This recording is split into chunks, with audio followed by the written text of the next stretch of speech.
It's nice to know in the case of an emergency there are people ready to provide instant communications when it's needed. And the Fulton County Amateur Radio Club is not only ready to do that, but they practice that to make sure that everything is set to do that. They have what they call a field day once a year, and with me is George Walworth. And George, you've been with the Fulton County Club how long? Since 1983. 1983. So how many times have you put together a field day and worked on one? Well, let's see, from 83 to 2008, a bunch of them. Now, what all are you setting up for your field day this year? Well, you try to cover all the bands. Some of the bands have characteristics of being very short-ranged. The other bands have characteristics of being very long-range. So therefore, you know, I can go into the meters. We got 2 meters, 70 centimeters, 20 meters, 10 meters, 40 meters, 80 meters, 160 meters, and, you know, you can kind of go on from there. And all those are provide you with different frequencies to reach different people in different areas. That is correct. Some of them are very short range, like just a 40-mile communication. The other ones we can literally go around the world with. So what's the purpose of field day to begin with? True purpose is readiness in case of a disaster. So what you're doing is you're setting up in a space that's wide open here in Tedrow. You're setting up all kinds of antennas and equipment just as if a disaster had taken place and you need the communications as soon as possible. That is correct, yes. If we were called by EOC or EMA to say, we've got a real problem, our phones aren't working or anything like this, we need your radios on the air now, then this is what we're practicing for. And that happens in disaster situations. Yes, we're lucky we don't have hurricanes here, but that really did happen down in Louisiana, and I can't compliment the amateurs enough. What do the amateurs do in Hurricane Katrina and helping out with that? Most of it is Red Cross issues such as communications. Is my family members okay?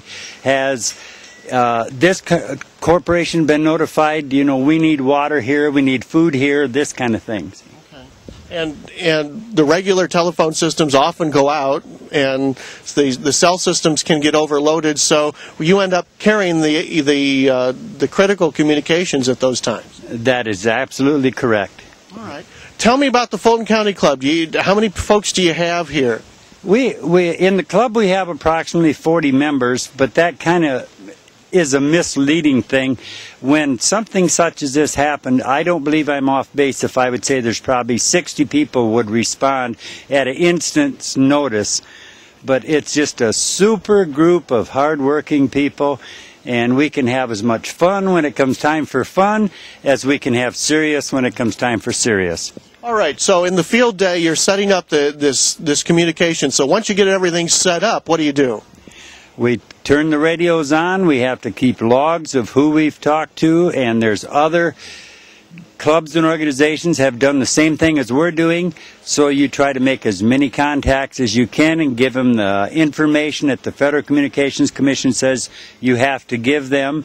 And then end result, by the time we're done tomorrow, they give us 24 hours to operate this.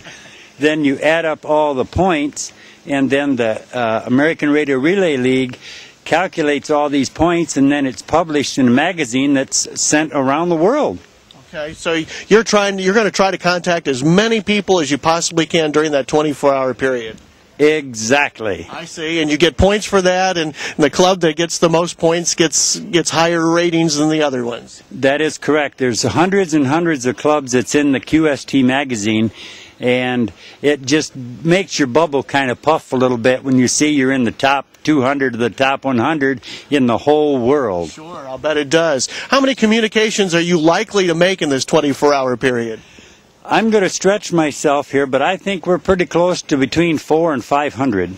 All right, and you'll be working different bands and trying to reach. How far away do you reach people when you do this? It's possible to reach around the world, but I'm going to say before the night's over, we certainly will have Australia, Alaska, all the Canadian provinces, and probably about 40 of the 50 states, as well as South America issues, Puerto Rico, and that area. Okay. So aside from field day, there are obviously other things that the Fulton County Amateur Radio Club does. Tell me some of those. Okay, we have what's called Ham Fest. This is something that happens every spring, and all the ham radio operators are made aware of it. And if you have some extra equipment you want to sell, or if you're looking to buy a new piece of equipment or whatever, then everybody gathers to this thing called the Ham Fest. And you just set the stuff on the trunk of your car or the back of your van or whatever, and everybody comes by and, ooh, I'd like that, or I want to sell that, you know. Hasn't that always been some of the fun of being an amateur radio operator, is finding the equipment you're going to use and working with it? Oh, yes, I love my wife's answer. There's got to be something you don't need there, so let's go. So finding it and swapping and doing all of that is just part of the experience. Yeah, absolutely. It seems to me that I recall that the Fulton County Amateur Radio Club helps out with the parade in Archbold, too, do they not? That is correct. We do the Christmas parade and help with the traffic situation there. Those are the kinds of things, providing communications, making sure people are safe, helping out in those kind of situations is all a part of what you do. You bet it is. I see you're about ready to get some of the antennas put up, and I know I'm keeping you from that, but it must be kind of fun to be a part of this, and not only are you helping with the need at the time that you need it, but you're enjoying it as well. Oh, absolutely. And then, I mean, it is work. There's no doubt about that, but it's gratifying work when it's all done and you can look in the magazine or whatever. And then I also would like to add, in amongst this hard work, we have an evening meal on Saturday night at 5 o'clock. And I'll tell you what, the food is tremendous. Well, if you don't have good food, I mean, you know, that's part of the whole draw, isn't it? Exactly. Now, the Fulton County Amateur Radio Club meets regularly each month? That is correct. The third Monday of every month at the basement of the Archbold Police Station. But you don't always just have to meet in order to keep on top of what's happening with each other. Oh, no. We all monitor. We all carry handheld radios, which I happen to have one right here. And if we get a call from anyone that says, hey, we've got an issue, we've got bad weather, somebody's in trouble, their tower fell down, that's what we're here for, is to help. And you get together regularly on what you call a net, too, is kind of a check-in periodically? Correct. We have one net called Bud's Midnight Madness Net. That's on every night at 10:30. And then we also have what's called our Fulton County Amateur Radio Club net, which is Wednesday nights at 8 o'clock. If someone was interested in becoming an amateur radio operator, how hard is that to do? Well, this day and age of electronics, the easiest way is just to go to www.K8BXQ.org. Or if you know someone that's in amateur radio, 99% of them are super friendly people. Just give them a call on the phone or call up to the Sheriff's Department. They have our information all up there. The Chamber of Commerce, we're on their website and they have our information. So actually, we're pretty easy to get a hold of. What are some of the new things happening with the amateur radio operator? Okay, probably my favorite one is IRLP. That stands for Internet Linking Radio Project.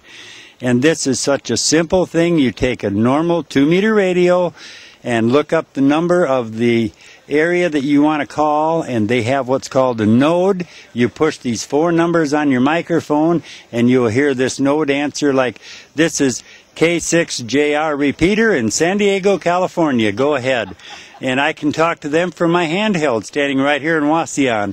And that's pretty nifty. I would say that sounds like it's pretty fun. So being an amateur radio operator is a lot of fun, too.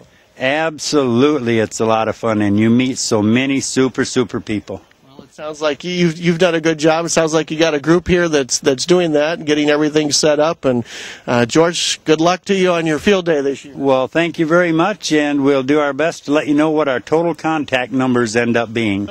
Okay. Well, it's fun, and it also provides a much-needed help during emergency situations and crisis communications when it's needed. Amateur radio operators are there, and the Fulton County Amateur Radio Club, just one of the groups that helps to provide that when it's needed.